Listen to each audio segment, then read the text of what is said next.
On this episode of One-on-One, one of the more well-known educators in the area, we're going to find out how he rose to the top, what kind of hard work he put in, and we're going to take a life journey with Mr. James Charles. It's all next on this episode of One-on-One.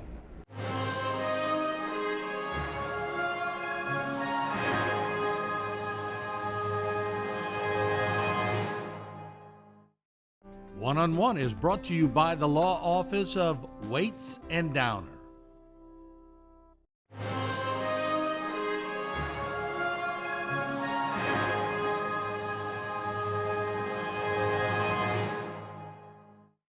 Now, you had some pretty good athletes. You said when you were talking about athletics and academics at Southdown. Yeah, right. I don't know if they were around your time, but Warren Shanklin and Frank Lewis. Frank Lewis came after me. That's some big names coming out of Southdown, especially one of the most decorated athletes to ever come out of this area, Frank Lewis. Frank Lewis is, yes, he was a first round draft choice, all pro. And a good guy. Excellent, that's what I was about to say, an excellent person. So they came later after we left. I left there in 1960. And you had doctors come out of there. Cara Morgan is one of our local doctors, Southdown graduate, and a host of engineers, and a number of youngsters that graduated out of there couldn't find jobs here and left. A lot of our middle-class youngsters right now is in Dallas, Texas, and Houston. I can go down the list and just name after name who are successful youngsters. Right. But they came out of there. They had a good foundation. Lewis Miller took over after Mr. Purdy left, and he was an excellent principal that kept things moving in a positive direction, to the tune of winning the first state baseball championship in this area. So there are some great things that came out and some good memories, and so there's I carried those over because I know school can be positive. And a lot of people ask, why did you go back? Why you retired? Why did you go back? There's a lot out there to do. And I didn't leave there with a chip on my shoulder. Right. We left there with a positive, and then I can go back and try to continue to help somebody as we travel through this life. After you left Ellen, you went straight to the central office, right? After I left Ellen, I went to the central office as the secondary supervisor. Right. I took Dan Landry and Lewis Miller place to combine those jobs. Right. For me. Thank you, huh? Yeah, same price.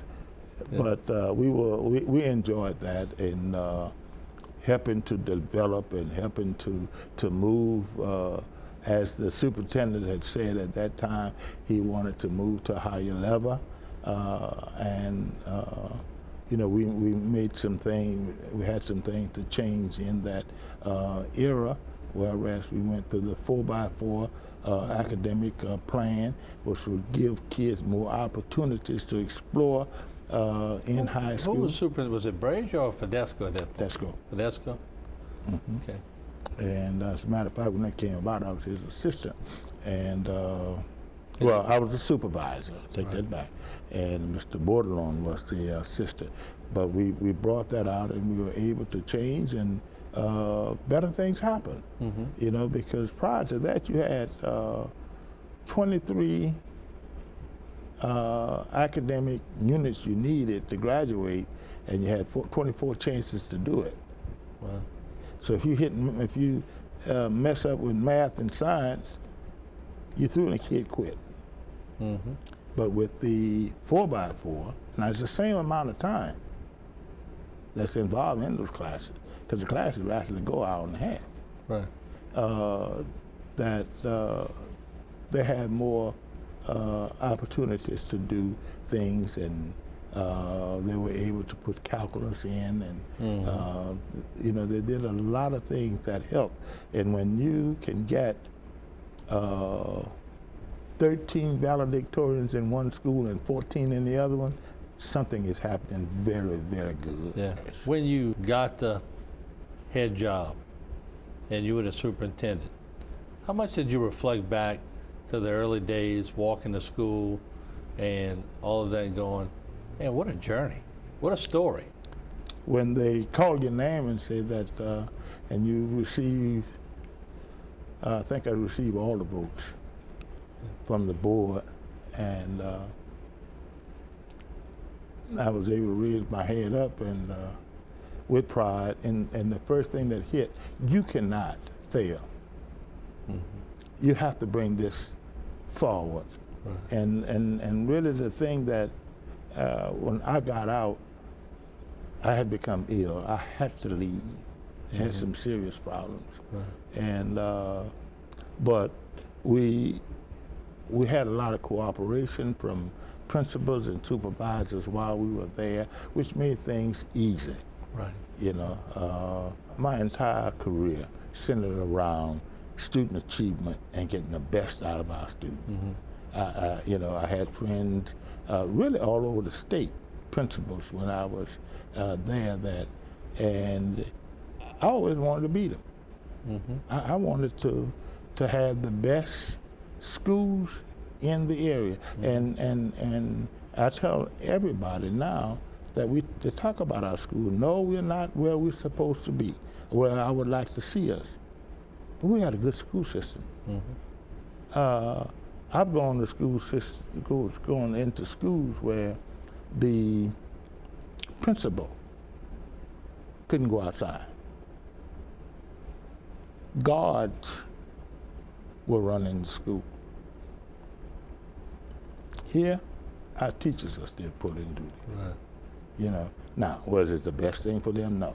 But what the point that I'm making, the atmosphere in the school system is very positive. Yeah, it wasn't all that bad, was it? No, no.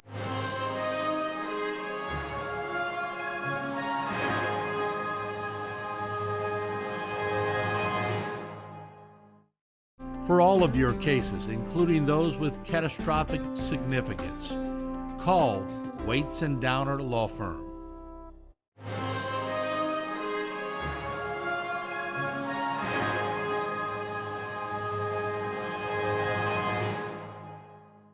I know it probably had to drive you crazy when sometimes the students aren't the problem, it's the parents. Did you ever have to bring the parents in and say, okay, let's close the door? Yes, they'll come in and just the opposite. They'll come in and close the door. Okay. A number of parents bear children when they're very young. Mm-hmm. They don't know. And we as society is demanding so many things upon them now that they're not able to cope. So they look at giving the child everything that they want to see whether that would be satisfactory to them, and it doesn't work. And then they don't know what to do. When you call them, they go defensive on you. And so you have to try to talk to them, try to calm them down, stay calm, never raise your voice or anything because you're doing an escalating thing, and try to get them to see and try to reach out. And that's my thing now. I'm trying to reach out to see what mentors we can get to assist some of these ladies. There's some big boys out there. Right. The ladies can't handle those boys.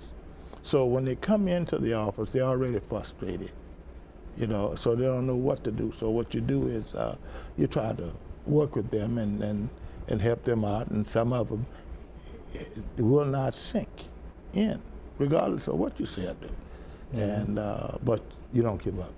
One thing I've always admired about you over the years is that when I see Mr. James Charles, I don't see color, and you don't either.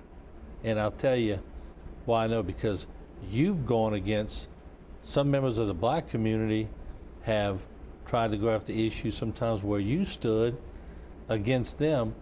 So I know for a fact you don't see color, you see success in people no matter what color they are. Am I right on that? It's a matter of right and wrong. Right. It's what going to bring us through. Not a matter of color. You're wrong, you're wrong. And I look at that at both sides. You know, I don't care who you are. That's what I admire in you. If I see it, I'm going to call it. We need to look at what is wrong, what is beneficial, what's going to be the thing that's going to solve this problem and make this person better. Let me ask you this, growing up and going through, were you more eager to succeed or were you more scared to fail? Well, I took pride in succeeding. I wanted to succeed in things that I do, and the way to get me to do something is to tell me that I cannot do it. And I'm going to show you. So a little bit of both. Yes. So, and I tell everybody that my high school diploma was from my mother. My first college diploma was from my mother. And the last one, well, I claim that one, that was mine when I got the master's degree. But the rest of that, I wanted to be successful enough to show her. My brother was the first generation, my oldest brother, that went through. And then my second brother, he got killed, but he was in college when he got killed, and then me. And then I was able to come through after them. So we had, once the line started, it just didn't stop. Oh, but that had to make them proud, huh? Oh, yes, she was one of the proudest bombers, I think, is when I retired.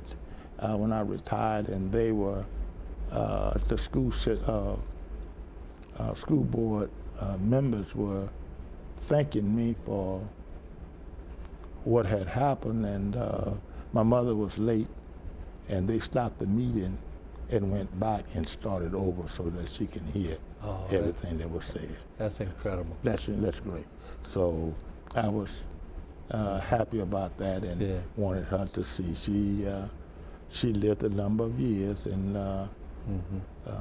near 90 when she passed. That was recently, but everything that we were involved in, they were there. You retired, but you're still working. Will you ever really retire? As long as I am feeling well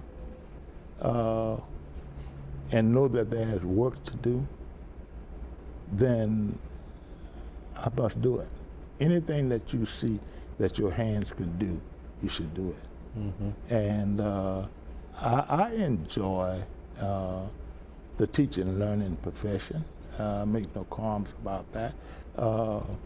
And I want to be in a position to talk and work with students, and we're working with them now, working with some even through retirement.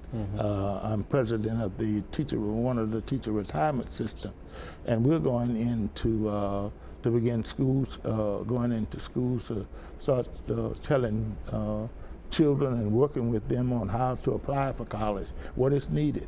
What's ACT score? How can we help to get those scores up? Those are things that we can do, and we're going to do them to work with these youngsters that we have, because all of the troublemakers are the ones who get the attention. And we have outstanding students that no one ever look at. So we got to start looking at them. I like your and philosophy. bringing those. If you do good, you ought to get the attention. Absolutely, sure.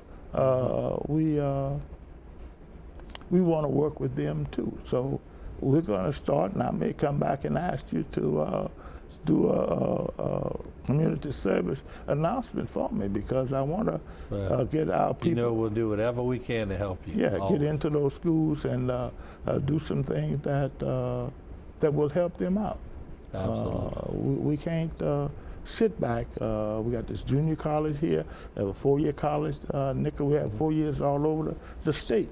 Of course, I'm a graduate of Southern, and I'm partial to that.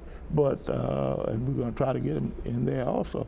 But we need to do that. We need to work with our youngsters. Somebody, Martin, help you when you're coming up. No doubt. A lot of people. That's right. So we can't turn our head now. That's right. And in this society today, we've really gotten away from that at some point. Yeah, everybody needs a break, and somebody, if you're there to give them a Right. break, it'll help somebody.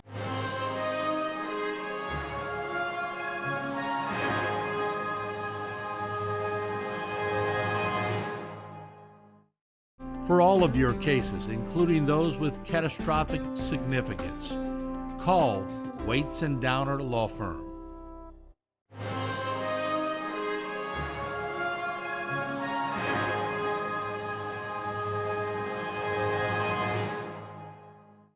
Final question.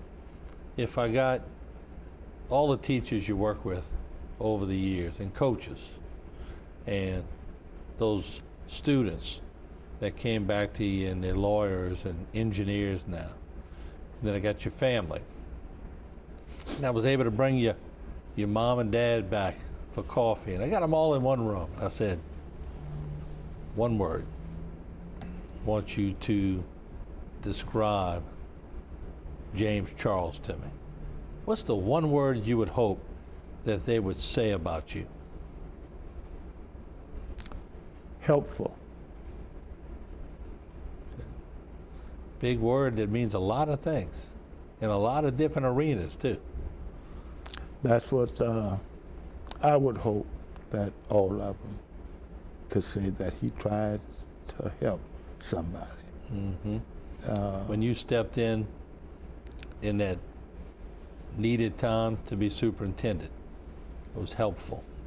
Mm-hmm. When you took over a new high school where a lot of people said they're already behind the 8 ball, helpful. Mm-hmm. I see that in you. Mm-hmm. Well, we try to do the best that we can, and we can't take just the average and call it success. Right. Average is average. I told the students that I were working with that we were dealing with the test, and it was satisfactory and it was passing. I said, well, Mr. Charles, don't accept that. Because that's what you are. That's average. Right. I said, we want the A or the B level, and that's all. And we were able to get them to work harder, and scores came up. Scores really came up. My assistant is from Ellender. She graduated from Ellender, so you were her principal. She had nothing but good things to say about you. So. Well, thank you. That's right. what I said. Thank you. We tried to do. You have to be human in the things that you do, and realize that that people are going to make mistakes. Everyone is not the same, but you need to be the one to bring all of these parts together and make a success with that, and that's what we try to do. Well, I want to thank you for coming on our show. Been wanting to sit down and talk to you and keep up the good work even in your retirement. Thank you.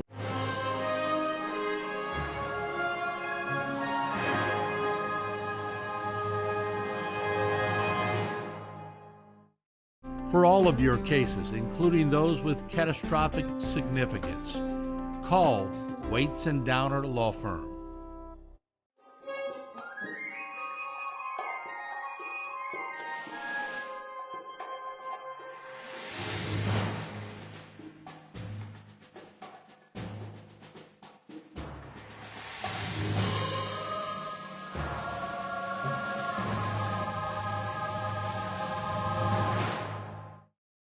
This one-on-one program has been brought to you by the law offices of Waits and Downer.